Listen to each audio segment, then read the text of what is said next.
dan juga dikaruniai kesabaran. Terus bagaimana hubungan dengan anak Karena saya yang kedua-duanya sekolah baik. pesantren? Sehat, syukur baik. Mau nanya, Sakit, sabar juga baik. Terima kasih Bapak. Namun yang lebih kita sukai adalah sehat dan syukur.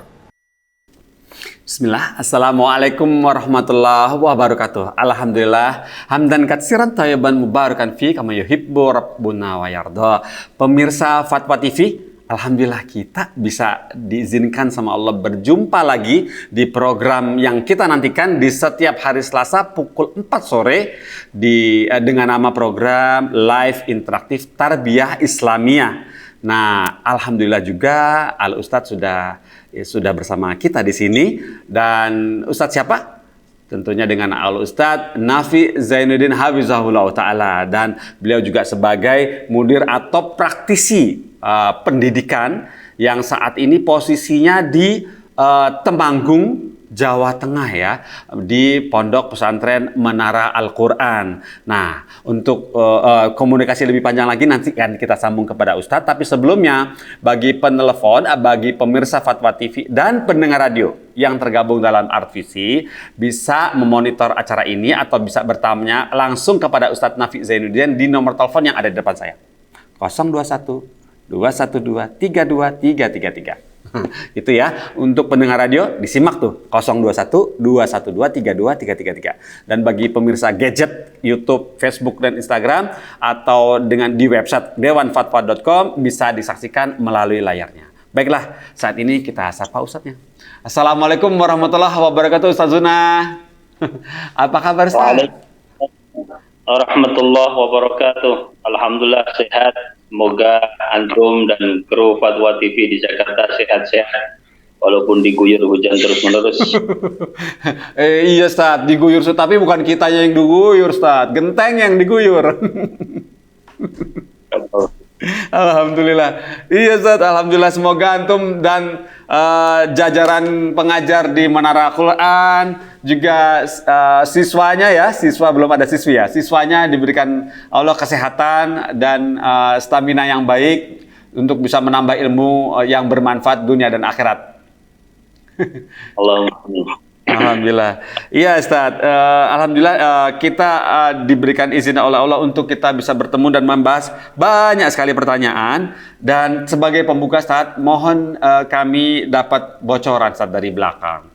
Beberapa ibu-ibu, beberapa orang tua yang saat ini sedang bingung menentukan pendidikan anaknya ke depan dengan memanfaatkan situasi yang kondisi kekinian Ustaz, seperti pandemi COVID.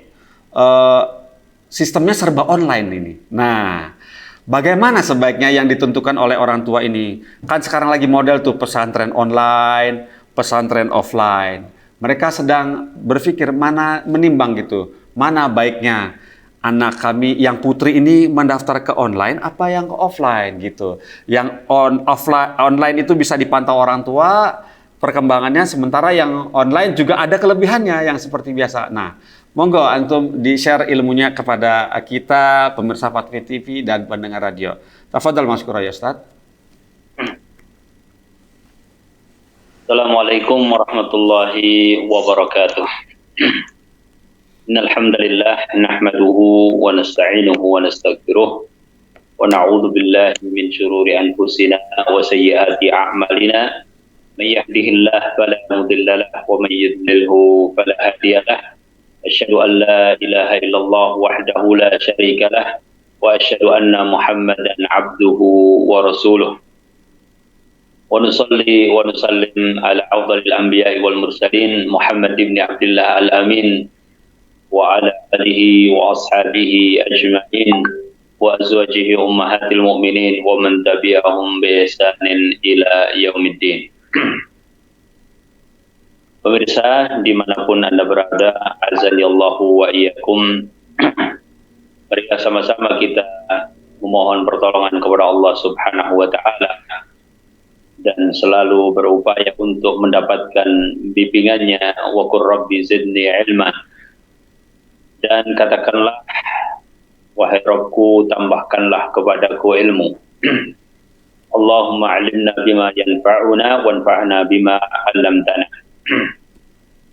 Sponggi tadi menyebutkan tentang satu dilema ya yang terjadi pada banyak orang tua saat ini. Apakah memilih pesantren misalnya yang offline atau yang online?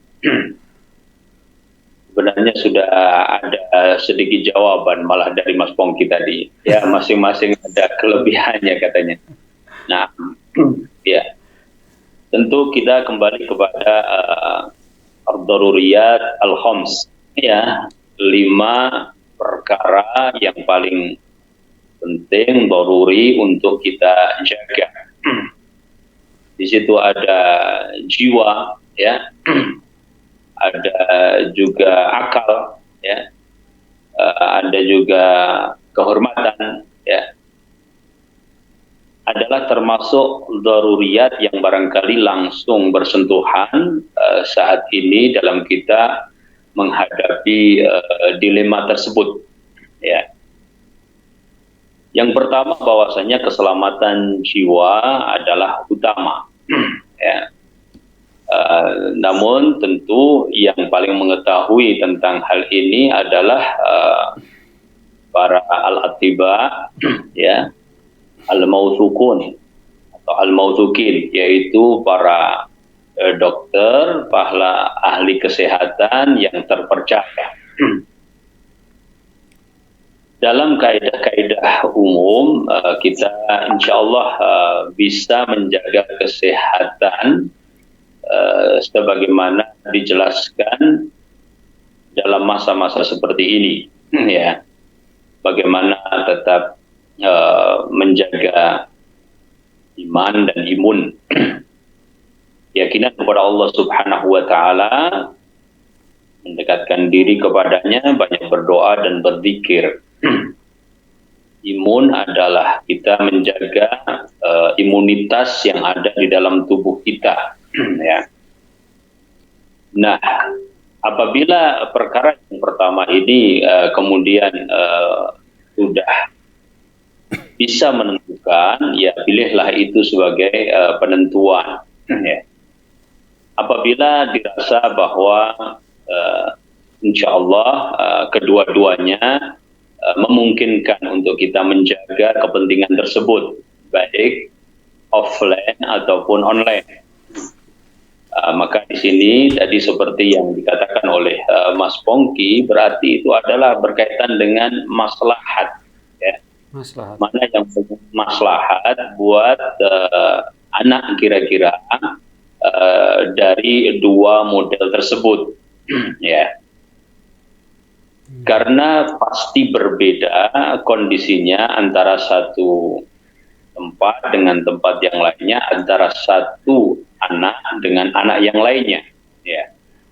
Tapi utamanya bahwa yang namanya tarbiyah itu harus ada komunikasi yang efektif antara guru dengan murid, ya, dan juga proses yang dijalani oleh kedua-duanya, ya. Di dalam sebuah riwayat dikatakan, ya, al-alim wal muta'allim syarikan, ya. Jadi ada hubungan yang erat antara alim, orang yang mengajarkan ilmu, dengan al-muta'allim, orang yang belajar ilmu. Di antaranya melalui interaksi yang efektif, pembelajaran yang efektif, ya. Secara umum, wallahu ta'ala alam, dalam pandangan saya, tetapi ini di luar pandemi, dan juga insya Allah semua atau mayoritas orang mengatakan atau mengamati yang sama, bahwa offline pastinya lebih efektif, ya. Nah, jika itu sudah kita pahami, maka apabila orang ragu-ragu dan kemudian dia harus memilih online, maka bagaimana amaliyah atau proses pembelajaran itu pertama tetap bisa berlaku dengan baik. Ada beberapa sekolah, beberapa pesantren yang insya Allah meskipun online, dia sangat memperhatikan, ya. Yeah. misalnya guru-gurunya punya kedisiplinan di dalam memberikan pembelajaran, proses pengajaran sampai penilaian, dibantu dengan sistem teknologi yang memadai, ya. Kemudian juga mempertimbangkan waktu, mempertimbangkan kondisi rumah, alhasil bahwa meskipun online bisa berjalan dengan baik, ya. Tetapi sebagian mungkin tidak sebagus itu, ya, sehingga didapatkan anak yang kemudian dengan HP-nya ternyata melakukan jelajah-jelajah yang bukan pembelajaran tetapi justru bermudarat bagi dirinya. Ya. Maka tugas orang tua sangat penting. Adapun tadi yang sempat disinggung di pertanyaan pembuka oleh Mas Pongki, bahwasanya di rumah kan bisa memanfaatkan untuk belajar dengan orang tua, ya, kalau perempuan yang memasak dan sebagainya, ya insya Allah dimanapun juga sama, karena saya termasuk yang mendukung misalnya pesantren putri harus diberikan pembekalan yang sesuai dengan kebutuhan mereka kelak, ya. Kebutuhan untuk melanjutkan studi atau kebutuhan untuk menjadi kelak ibu rumah tangga, ya sesuai dengan perkembangan usianya. Jadi intinya adalah maslahat dan madarat itu kan kemudian afdhaliyah yang bisa dipertimbangkan. Saya tidak bisa menjawab untuk memilih salah satunya dengan pasti. Wallahu ta'ala alam. Barakallahu fiik. Masya Allah, barakallahu fikum Ustadz atas tipsnya yang di-sharing kepada kita semua di sini. Semoga pemirsa Fatwa TV dan pendengar radio bisa semakin jelas ya apa yang akan dipilih untuk putra-putrinya di mulai tahun ajaran baru yang tidak akan lama lagi akan kita jelang nih. Sekarang sudah masuk Februari, insya Allah 2 bulan lagi sudah terdaftar, harus daftar ya Ustadz ya, sudah mulai dibuka ya daftarannya rata-rata ya Ustadz ya. Masya Allah. Ya, daftaran itu kan kemudian setelah diterima di sekolah tersebut kan sekolah memberikan pilihan kan, dalam arti bahwa kalau kondisinya semuanya insya Allah sudah memungkinkan, pasti sekolah memilih yang offline, ya. Iya. Ya. Seperti itu ya, Masya Allah. Masya Allah, baiklah, Alhamdulillah. Ustadz, apakah kita sudah bisa mulai dari pertanyaan di website? Bi'inillahi ta'ala, ya. Ya, baiklah. Alhamdulillah. Pertanyaan pertama Ustadz dari Rangga Mahendra. Rangga Mahendra di Riau, Kabupaten Kuantan Senggigi, Indonesia. Bismillah, Assalamualaikum warahmatullahi wabarakatuh. Ustadz Nafi, saya mau bertanya. Saya ini seorang marbot masjid. Di daerah saya tinggal, di masjid ada kegiatan tahsin satu pekan sekali. Kegiatan tahsin satu pekan sekali dengan SPP 50.000 per bulan. Ketua masjid menyuruh bayar uang SPP-nya pakai uang masjid atau uang kas masjid saja sebagai bentuk sedekah kepada saya. Bagaimana hukumnya ini Ustadz? Menggunakan uang tersebut untuk SPP tahsin saya. Jazakumullah khairan. Nah, ya. Alhamdulillah wa nusalli wa nusallim ala Rasulillah. Ya, pertanyaan yang Masya Allah ya. Semoga Allah Subhanahu wa taala memberikan ketulusan kepada penanya dan kemudahan. Beliau adalah seorang marbot dan termasuk salah satu amalan yang mulia ya. Di dalam satu riwayat Rasul Shallallahu Alaihi Wasallam kehilangan seorang sahabi atau sahabiyah ya. Jadi memang ada dua riwayat, apakah dia sahabat laki-laki atau perempuan yang biasa membersihkan masjid ya. Kemudian ketika pulang dari safar ya, kehilangan maksudnya kok tidak ada ya. Sedangkan para sahabat menganggap bahwa mungkin tidak perlu dikabarkan kepada Rasul Shallallahu Alaihi Wasallam, istasghoruhu ya. Jadi menganggap masalah yang mungkin kecil begitu. Tapi ternyata Rasul Shallallahu Alaihi Wasallam mementingkan itu dan bertanya ya. hingga kemudian Rasul Shallallahu Alaihi Wasallam al-Qistah menuju kuburan dan mensolati, ya, karena beliau telah wafat, ya. Nah, ini pertanyaan yang berasal dari salah satu saudara kita, ya, di jauh sana, dan masya Allah pertanyaannya adalah kaitannya dengan uang sedekah yang terkumpul di masjid, intinya begitu. Apakah boleh, ya, digunakan untuk membayar SPP marbot, ya, untuk tahsin setiap minggu, yaitu Rp50.000, insya Allah, ya.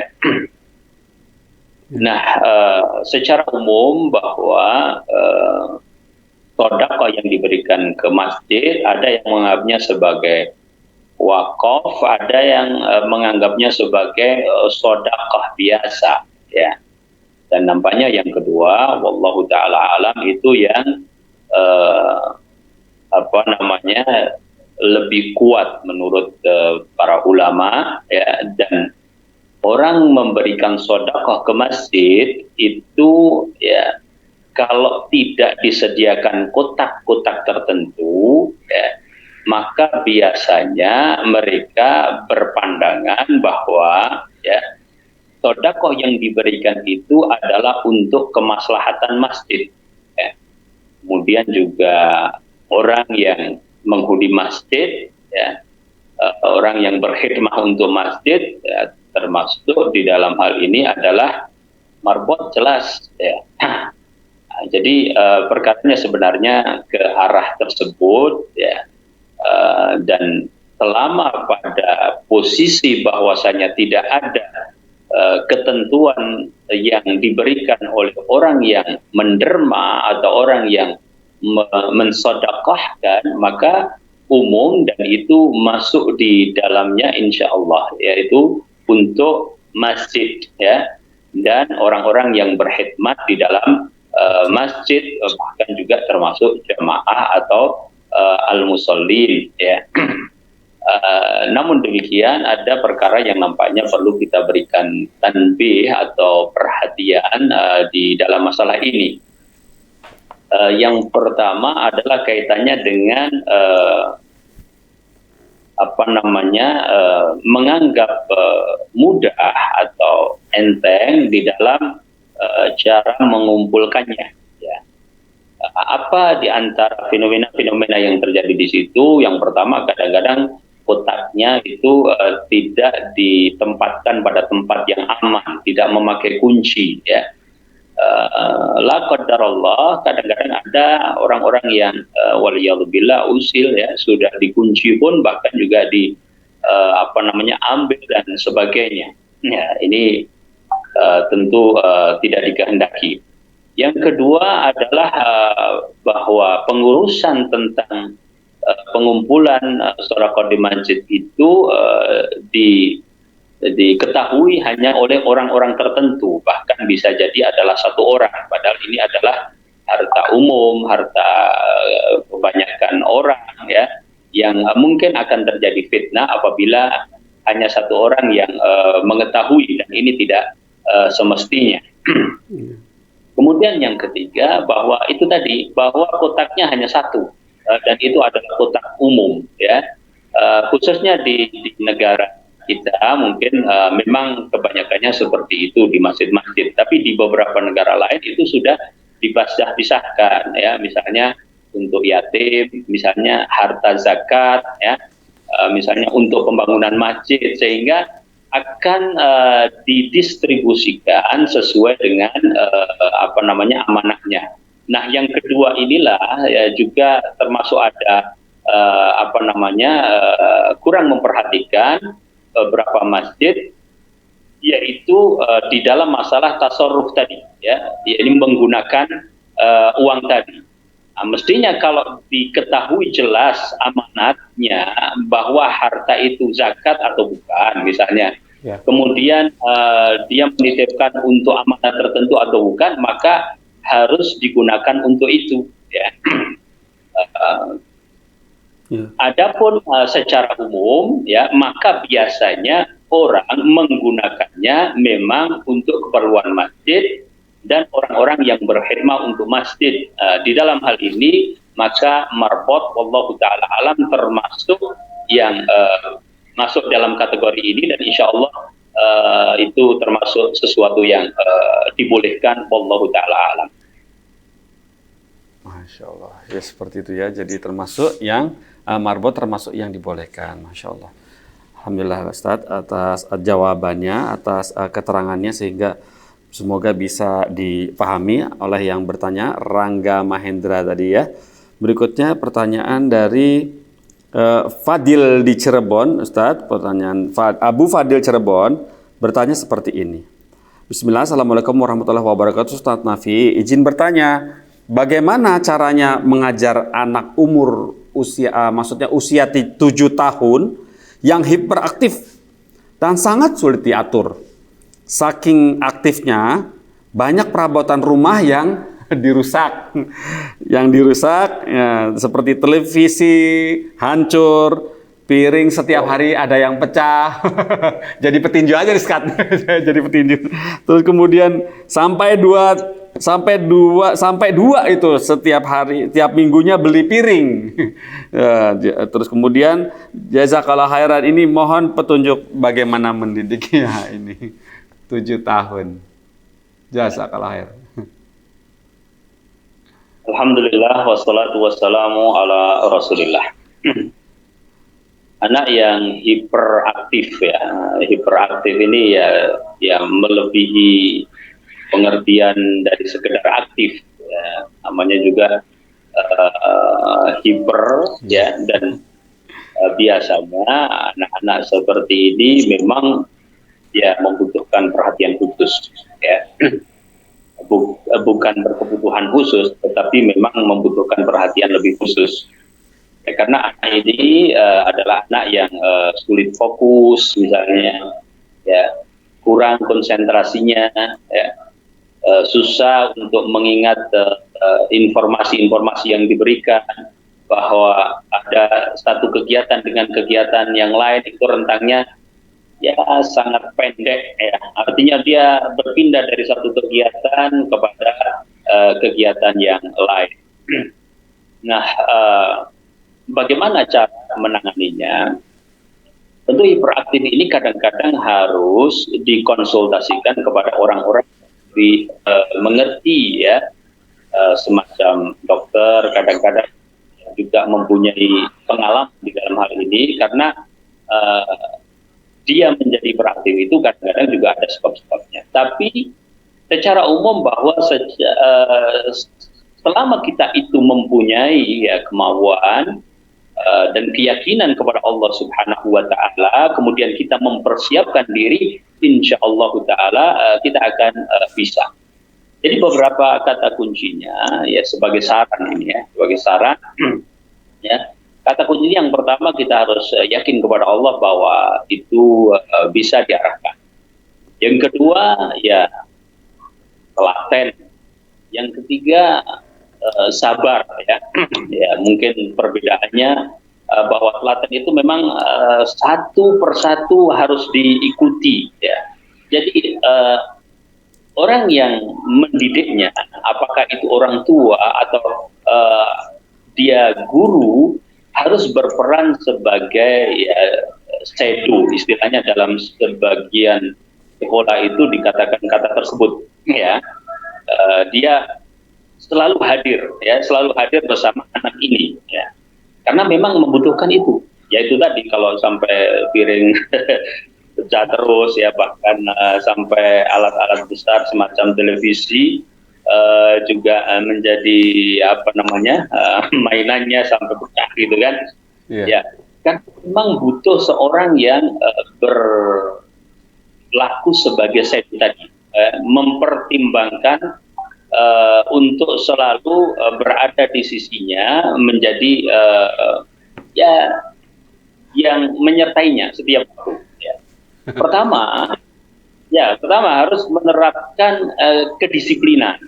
Tetapi ini adalah sesuatu yang sangat susah pada dirinya. Tetapi maksudnya kedisiplinan ini adalah membantu hidupnya untuk lebih teratur, untuk lebih terstruktur.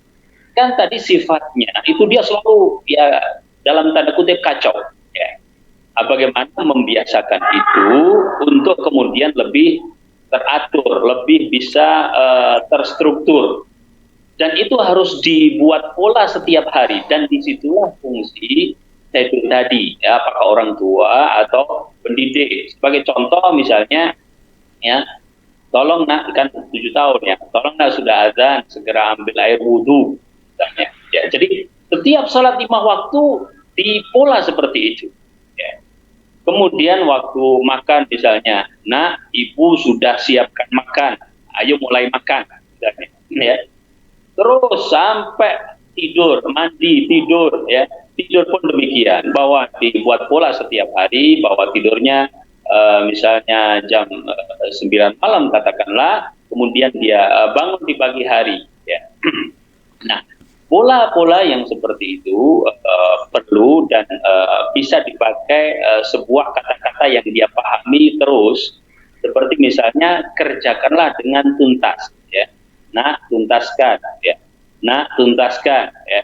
Jadi makan kadang-kadang belum tuntas dia sudah pindah ke mainan lain. Mainan lain baru dikeluarkan dari kotaknya, dia sudah pindah yang lain lagi, lari ke sana kemari. Nah, itu bagaimana mempolanya supaya lebih terstruktur, di antaranya adalah dengan tadi mempola, membiasakan, komitmen, dan selalu memberikan kata-kata yang mudah diingat oleh dia. Yaitu tuntaskan, selesaikan, misalnya gitu kan. Ya. Yeah. Dalam hal ini guru Al-Quran insya Allah juga kalau sabar guru Al-Qurannya itu juga akan membantu insya Allah ya. Yeah. Kemudian yang kedua, usia 7 ini kan usia tamyiz ya, usia untuk membedakan yang baik dan yang buruk ya. Nah, di sini gunakanlah untuk juga memberikan apresiasi kepada dirinya apabila dia mengerjakan perbuatan-perbuatan yang baik-baik tadi ya, pembiasaan baik yang baik tadi. Misalnya kita ucapkan makasih nak sudah membantu ibu, misalnya merapikan tempat sholat misalnya ya. Itu supaya dia tahu membedakan antara yang perkara-perkara baik dengan perkara-perkara yang tidak baik ya. Itu yang kedua. Kemudian yang berikutnya, yang ketiga adalah memastikan aman. Nah, bagaimana memastikan amannya tadi kan piring, gelas mungkin bisa jadi kaca rumah, besok jadi mungkin HP ya, subhanallah ya. Ya. Nah, dibiasakan juga untuk memastikan aman itu juga bisa digunakan kata-kata yang serupa. Apa kata-katanya? Yaitu nak pastikan aman, nak jalannya pelan-pelan saja, nah larinya yang seimbang. Itu adalah memastikan aman ya. Memang ya nggak langsung berubah tentunya, tetapi itu pola pembiasaan ya. Dan jangan tanamkan pada dirinya bahwa dia adalah seorang yang selalu salah ya, nanti malah menjadi lebih kacau ya, menjadi lebih tidak teratur ya. Itu beberapa tips ya yang saya sarankan, wallahu taala alam. Dan kayak sholat, puasa, zikir ya, Allahu alam, itu juga termasuk pola-pola yang insya Allah akan menjadikan dia lebih terbiasa dengan kehidupan yang terstruktur. Wallahu taala alam. Masya Allah Ustaz, barakallahu fikum Ustaz atas nasihatnya dan sharing tipsnya ya Ustaz ya. Jadi memang harus selalu terdampingi ya dan didampingi ya oleh orang yang terampil dan sabar tentunya ya. Bekalnya pertama sabar. Saya pernah melihat Mas Pongki di sebuah ya sekolah, kebetulan anaknya juga begitu. Jadi dia dimasukkan di grup yang kecil, bukan grup yang besar ya, karena lebih mudah pengawasannya. Dan tadi ada yang selalu mendampingi ya, dan mereka bercerita bahwa ternyata setelah ya berbulan-bulan mulai lebih teratur dan sebagainya. Jadi lama memang ya. Iya, seperti itu ya. Dan memang harus ada yang terus mendampingi, dan yang mendampingi itu harus paham betul ya bagaimana cara menangani dan dimasukkan ke dalam grup-grup kecil ya Ustaz ya, untuk bisa lebih mengerucut lagi, lebih fokus gitu Ustaz ya. tidak bias ya Ustaz ya, Masya Allah, barakallahu fikum Ustaz. Saya juga ada pendamping Ustaz, tapi jin korin. Jin korin. Mendamping, hiperaktif Ustaz. Hiperaktif terus ya. Masya Allah, barakallahu fikum Ustaz atas nasihatnya. Semoga ibu yang bertanya bisa paham apa yang sudah disampaikan oleh Ustadz Nafi mengenai anak yang hiperaktif. Dan ini sudah tersambung telepon dari penanya. Coba kita sapa ini. Assalamualaikum Fatwa TV. Waalaikumsalam warahmatullahi wabarakatuh. Sepertinya saya kenal ini, suara siapa ini? Ibu Rusmini ya? Iya. Loh, ada apa siang-siang Bu Rusmini? Mau bertanya Bu Rusmini? Iya, ya. Alhamdulillah. Baik, kabar baik Bu Rusmini? Ya, baru saja diberi cobaan oleh Allah. Oh begitu. Ada yang mau ditanyakan kepada Ustadz Nafi? Ya, ya. Oh ya, coba silakan. Ya, terima kasih. Sebelumnya mohon maaf, Ustadz. Assalamualaikum warahmatullahi wabarakatuh. Waalaikumsalam warahmatullahi wabarakatuh. Sebenarnya ini di luar tema, Ustadz, dan bukan saatnya, bukan waktunya saya bertanya di luar tema. Namun kalau saya mengikuti jadwal-jadwal seperti biasa, saya tidak bisa karena saya sedang diberi cobaan oleh Allah. Kesabaran saya, merawat ibu saya sedang stroke sudah hampir lebih 15 hari dan juga tidak bisa ditinggalkan lama-lama dengan saya. Yang saya tanyakan Ustadz, kalau wudhu itu cuma saya basahi waslap, kemudian saya usap-usapkan bagian-bagian anggota wudhu, kemudian sesudah cukup saya tutup aurat semuanya, ya berusaha menghadap kiblat. Juga saya ingatkan kalau subuh 2 rakaat, zuhur 4 rakaat seperti itu. Namun kenyataannya Ustadz, cuma beberapa menit sudah selesai. Itu bagaimana caranya membenarkan dan bagaimana cara wudhu yang seperti itu? Apa saya itu bisa melaksanakan syariat seperti biasanya yang sudah dicontohkan? Apa saya itu bagaimana? Karena saya khawatir itu menjadi tanggung jawab saya seperti wudhu dan sholatnya itu. Karena sebagai anak harus berusaha semaksimal mungkin Ustadz. Mohon penjelasannya. Terima kasih jawabannya. Assalamualaikum warahmatullahi wabarakatuh. Sekali lagi mohon maaf Ustadz, mohon maaf. Assalamualaikum warahmatullahi wabarakatuh. Waalaikumsalam warahmatullahi wabarakatuh Ibu Rusmini. Terima kasih atas teleponnya ke Fatwa TV. Tafadhal Masyur Ustadz. Ya, alhamdulillah wassalatu wassalamu ala Rasulillah wa ala alihi wa ashabihi wa man tabi'a bi huda ila yauminal qiyamah. Ya. Saya ucapkan semoga Allah Subhanahu wa taala memberikan taufik untuk birrul walidain, untuk birrul walidah, dan alhamdulillahnya bahwa di saat-saat ibu dari Ibu Rusmini itu membutuhkan Bu Rusmini, ternyata ibu ada di samping beliau, ya. Maka ini adalah birrul walidah, ya. Dan musibah yang seperti ini terutama adalah stroke, ya bisa menimpa siapapun, dan banyak juga memang orang-orang yang terkena seperti ini.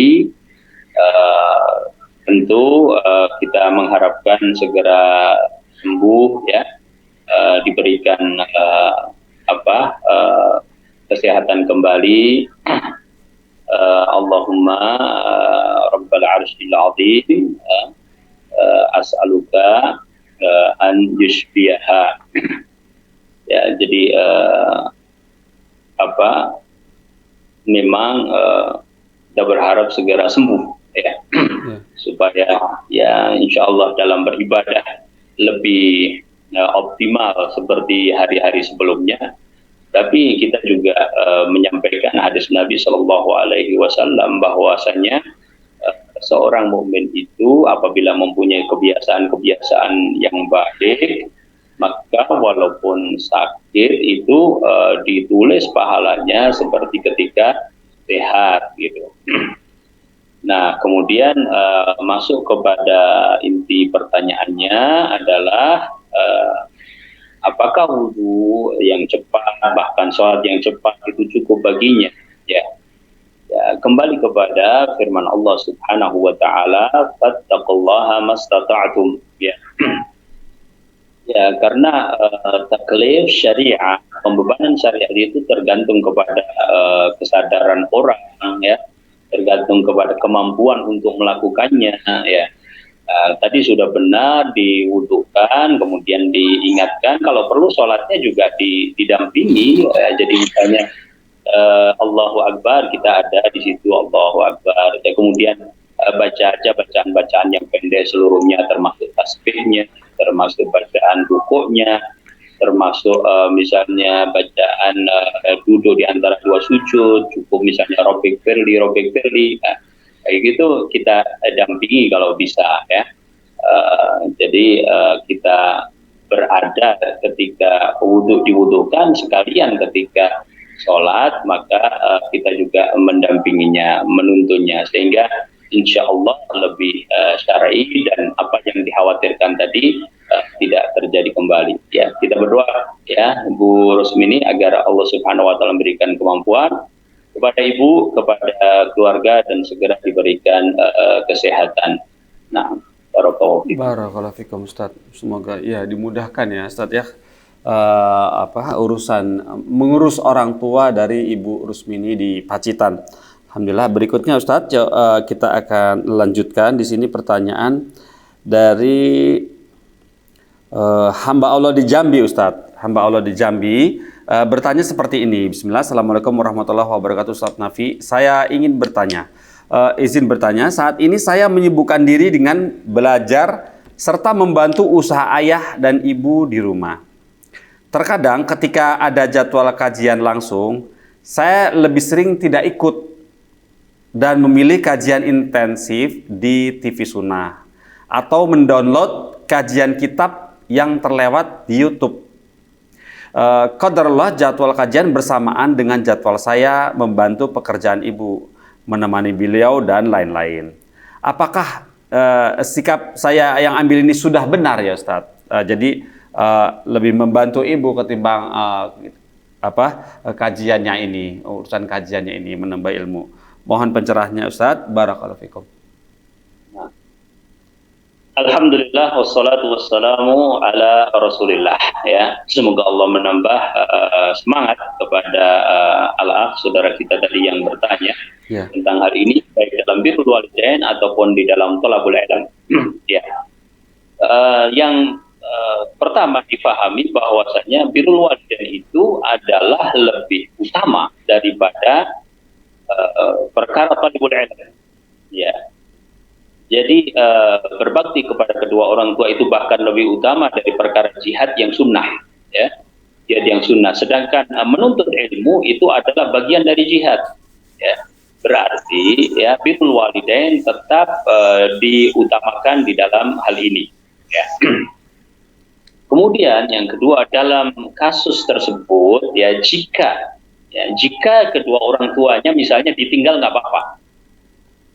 Jadi tidak ada masalah gitu maksudnya, mengizinkan dan juga pekerjaan yang disebut itu tidak terbengkalai, ya, maka ya boleh ditinggalkan dan kemudian memilih untuk thalabul ilm.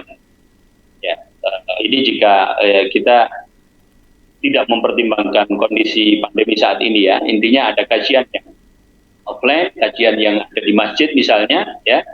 Kalau tidak ada masalah, ya, maka ditinggal sementara, karena memang untuk sementara, ya, nanti kita akan kembali lagi dan membantunya lagi, maka ditinggal dan pergi memilih kajian. Tapi jika bermasalah, ya, kedua orang tuanya misalnya keberatan, faktor sangat penting keberadaan antum, ya, di pekerjaan tersebut, maka yang ditinggalkan adalah kajiannya dan dipilih untuk membantu kedua orang tua, ya. Itu alternatif berikutnya. Kemudian apa yang antum lakukan, ya, antum insya Allah Taala itu sudah merupakan cara yang benar juga, dalam arti jika memang antum lebih dibutuhkan di sana, ya. Artinya berarti kan antum memilih untuk berbakti kepada kedua orang tua, membantu pekerjaan itu, dan tidak meninggalkan kajian, caranya adalah dengan cara mendownload, mengikuti lewat streaming dan sebagainya. Ya, kita ingat kisah Umar bin Khattab radhiyallahu taala anhu yang bergantian dengan tetangganya, ya. Ini termasuk juga pergantian, ya.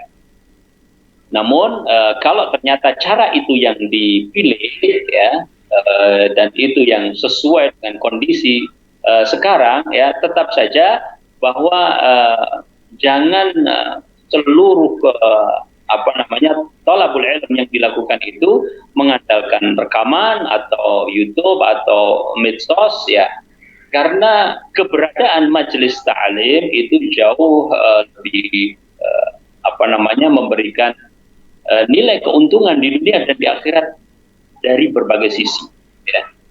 Di situ ada pertemuan dengan ikhwah, dan kita tahu hadis malaikat menaungi majelis zikir, ya, majelis ilmu, ya. Kita bisa berinteraksi dengan saudara-saudara kita, dan apalagi kemudian di situ memang terjadi tanya jawab, kemudian interaksi langsung dengan ustadznya. Barangkali ada hal-hal yang tidak bisa diselesaikan via medsos, dan perasaan untuk bersama-sama dengan kaum muslimin yang lain, bertemu, ya, berkumpul, ya, itu adalah satu hal yang insya Allah ta'ala akan menambah keimanan. Sebab-sebab di antara sebab-sebab ziyadatul iman, bertambahnya keimanan seseorang, ya. Jadi itu yang insya Allah bisa dilakukan. Secara umum antum insya Allah tidak salah, cuma tadi ada beberapa prioritas yang barangkali bisa dipilih dari awal sampai kemudian antum memutuskan. Wallahu ta'ala alam. Masya Allah, barakallahu fikum Ustaz, seperti itu ya. Tetap orang tua, jihad merawat orang tua itu lebih utamakan ya Ustaz ya. Masya Allah, barakallahu fikum Ustaz atas nasihatnya. Semoga tadi pertanyaan dari hamba Allah di Jambi tadi bisa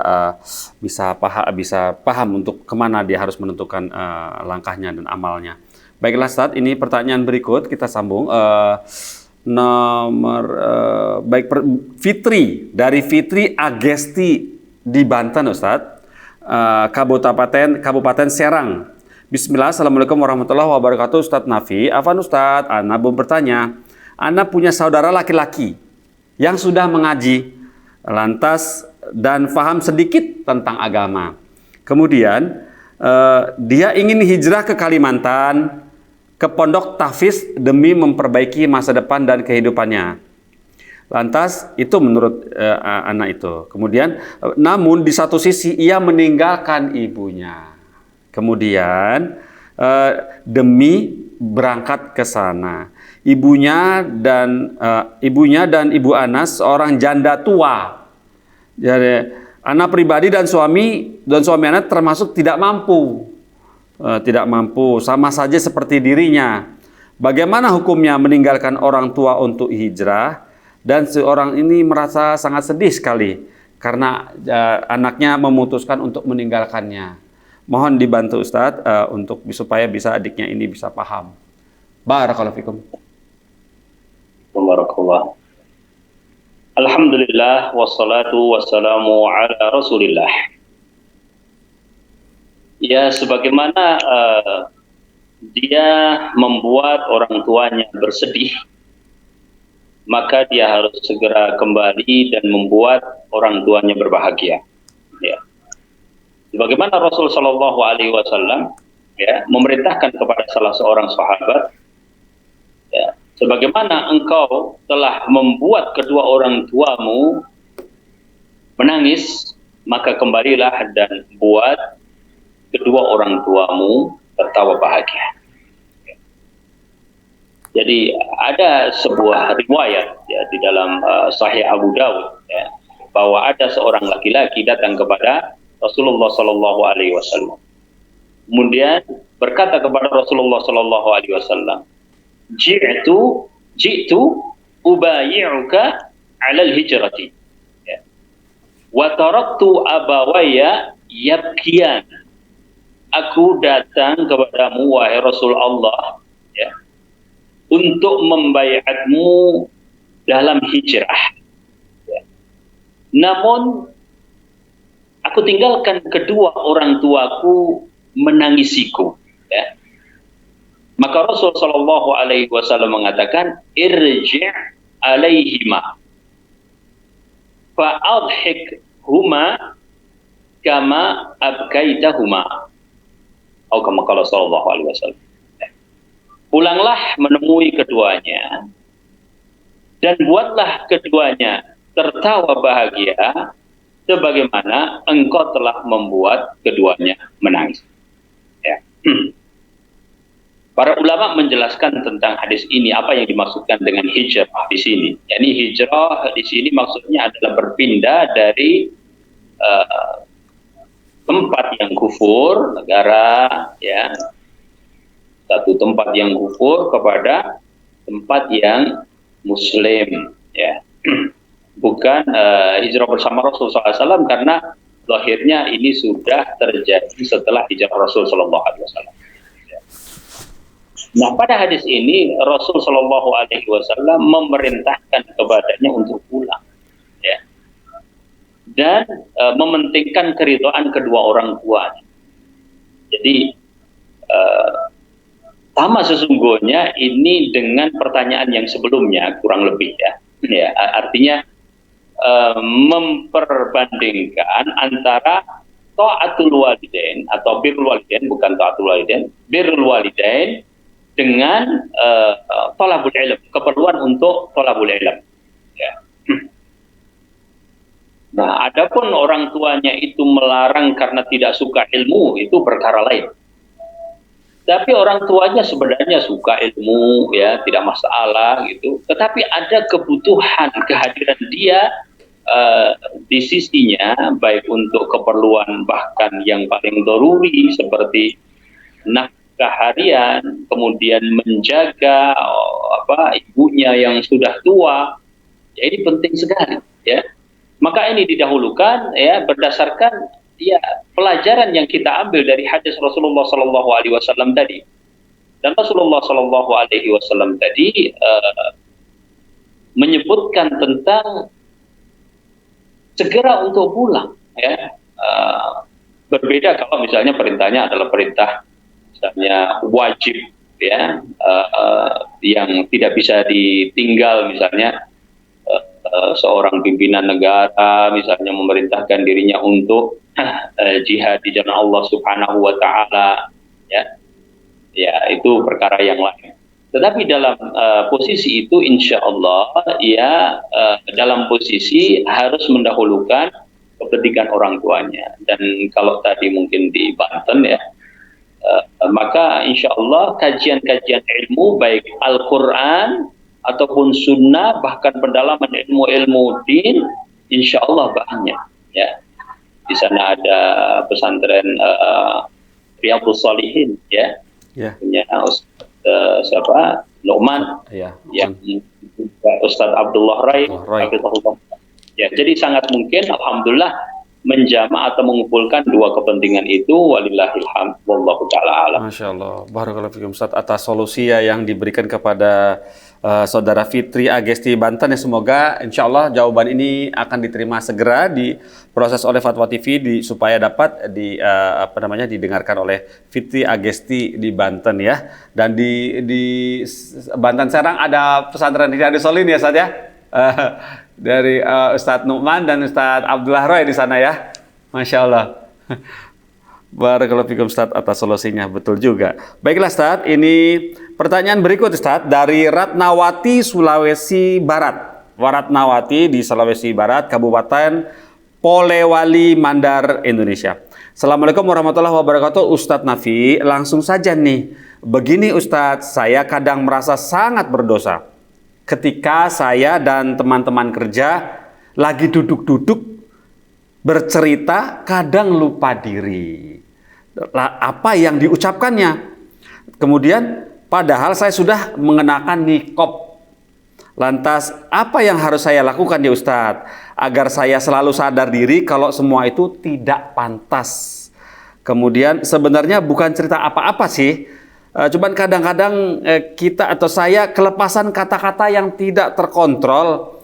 Nanti setelah usai, barulah saya sadar, ya Allah, apa ini barusan saya bicara. Terus saya ingin agar tidak seperti itu lagi, Ustadz. Lantas, apakah saya harus membatasi dari pergaulan paguran yang seperti biasa bergaul? Bagaimana, apa langkah-langkah yang harus saya perbuat? Barakallahu fikum, Ustaz. Nah, fikum barakallah. Ya bismillah, alhamdulillah, wa nusallim ala rasulillah. Pertama, memang berbicara itu sesuatu yang diperintahkan, ya. Karena Allah Subhanahu wa taala menciptakan pada manusia itu walisanan wa syafatain, ya. Kemudian di dalam hadis Rasulullah sallallahu alaihi wasallam menyebutkan falyaqul, ya, khairan aw liyasmut. Hendaklah dia mengucapkan yang baik atau diam, ya. Berarti pada dasarnya al-aslu, ya, seseorang diperintahkan untuk bicara, ya, bicara yang baik-baik, ya, bicara yang bermanfaat, ya. Nah, ngobrol apa ada manfaatnya? Ya, tergantung yang diobrolkan memang, ya. Yeah. Kadang-kadang juga dakwah dimulai dari ngobrol, ya. Kadang-kadang dengan ngobrol itu nasihat masuk, ya. Jadi selama dalam koridor berusaha untuk berkata-kata yang baik, ya, dan mubah-mubah, itu kan berarti silahkan jalan, ya. Tetapi kan tadi sudah disebutkan, ternyata nyadar diri kadang-kadang, ya, namanya ngobrol, ya. Akhirnya kesana kemari itu seringkali sebenarnya itu memang salah satu dari sifat ngobrol yang harus ditahan, gitu kan. Karena sebagian dari kebaikan itu adalah menahan diri dari kesalahan, kan, gitu. Yeah. Ya, jadi memang harus ada kontrol di situ dari pembicaraan-pembicaraan kita. Seringkali, dan memang kita sendiri menyadari benar bahwa oh ini sudah mulai gibah, ya segera alihkan, ya segera alihkan. Ya, pura-pura bicara yang lain atau pura-pura tiba-tiba ngambil makanan atau minuman yang nanti mengalihkan pembicaraan, atau kemudian berpindah majelis dulu, nanti gabung lagi, atau kalau memang bisa lakukan tinggal ngomong aja, kita sudah menggibah nih, ayo obrolin yang lain, ya, bisa aja gitu, ya. Jadi sistem kontrolnya memang harus dipakai, ya, ketika ngobrol itu, ya. Sampai pun kita kadang-kadang awalnya ngobrol tentang dakwah, gitu kan, habis itu kita bicarain orang yang berdakwah dan seterusnya. Sekali terjadilah yang kayak gitu. Yes. Nah, kecuali jika kontrol berbicara dalam kebanyakan majelis-majelis itu sudah nggak berfungsi. Aduh, setiap kali ngobrol pasti gitu deh, gitu, ya, misalnya, bahkan sudah nggak berfungsi itu kontrol-kontrolnya bicara itu. Ya, berarti berpindah kepada kontrol pergaulan. Memang tadi juga disebutkan sendiri dalam pertanyaan beliau bahwa apakah saya harus membatasi pergaulan. Ya, mafhumlah bahwa kalau dalam satu grup tertentu atau dalam komunitas tertentu itu ternyata kita lebih banyak mendapatkan motorotnya, ya berarti kan kita harus membatasi diri, ya. Kan tadinya kehadiran kita itu mungkin menambah baik pada khairon misalnya, kan, gitu. Ternyata malah kita jadi, ya, semakin tidak baik, ya berarti kan sudah harus ada kontrol berikutnya, bukan kontrol kata-kata tetapi kontrol pergaulan. Pun demikian tadi kan disebutkan di tempat kerja, ya, rekan kerja yang barangkali, ya, memang selalu bertemu dan kita harapkan lebih mudah untuk tadi melakukan tahapan-tahapan yang sifatnya kontrol tadi. Tapi setiap majelis pasti ada kesalahan, ya, pasti ada kekurangannya yang wajar dilakukan oleh seorang manusia, apalagi kata-kata kita ini, ya, banyak sekali. Bahkan Abu Bakar As-Siddiq radhiyallahu taala an sampai takut dan mengatakan, memegang lidahnya, hadzalladzi awradanil mawarid. Inilah yang lisan, inilah yang menyebabkan diriku ya jatuh ke dalam berbagai perkara yang tidak baik ya. Demikian juga Abdullah bin Mas'ud radhiyallahu taala anhu mengatakan bahwa kalau ada anggota tubuh yang berhak untuk dipenjarakan ya, ditahan ya, maka yang paling berhak untuk dipenjarakan adalah lisan ya. Ya, maka dari kesalahan-kesalahan di majelis itu ya kita tutup ya dengan doa kafaratul majelis, bagaimana dalam hadis Nabi Shallallahu Alaihi Wasallam ya diriwayatkan oleh Abu Hurairah bahwasanya Rasulullah Shallallahu Alaihi Wasallam bersabda, "Menjalasa fi majlisin, barang siapa yang duduk di dalam satu majelis, fakatsura fihi laghatuhu." Kemudian ada kesalahan-kesalahan yang banyak. Ya. Faqala qabla an yaquma min majlisihi dzalika, kemudian dia berkata sebelum dia bangkit dari majelisnya itu, subhanakallahumma wa bihamdika asyhadu an la ilaha illa anta astaghfiruka wa atubu ilaik ya. Ya, melainkan illa ghufira lahu maka fi majlisi dzalika, akan diampuni kesalahan-kesalahan yang terjadi di majelis itu ya. Walaupun ngobrol ya akhiri saja dengan doa ya, kafaratul majlis. Wallahu taala alam. Masya Allah, barakallahu fikum Ustaz atas nasihatnya. Ternyata doa kafaratul majelis itu berfungsi seperti itu ya Ustaz ya. Kafarahnya ya, kafarah dalam perkumpulan dalam majelis ya Ustaz ya. Masya Allah, jadi seperti itu ya, Masya Allah. Baiklah Ustaz. Jadi anggota tubuh yang pantas dipenjarakannya untuk pertama kali adalah lidah ya Ustaz ya. Serem saya dengarnya. Masya Allah. Baiklah Ustaz, barakallahu fikum Ustaz atas ilmu yang sudah di-sharing kepada kita di sini, kepada pemirsa dan pendengar radio, semoga bisa paham apa yang sudah disampaikan oleh Ustaz Nafi Zainuddin. Begini Ustaz, kemudian ini sedikit ada pertanyaan, semoga antum bisa menjawabnya dalam kurang lebih sekitar 3 menit. Ini dari Yusril Maulana Ustaz. Oh 4 menit ya, 4 menit ya, baiklah. Dari Yusri Maulana di Nusa Tenggara Barat ya Ustadz. Pertanyaannya seperti ini di Mataram. Assalamualaikum warahmatullahi wabarakatuh Ustadz Nafi. Ana mau bertanya, bagaimanakah hukumnya mengikuti kursus bahasa Inggris online yang dilaksanakan via media online seperti Google Meet atau Zoom atau yang lain-lain, yang di mana di dalamnya ada bercampur laki-laki, ada perempuan, bisa lihat wajah. Nah, terus kemudian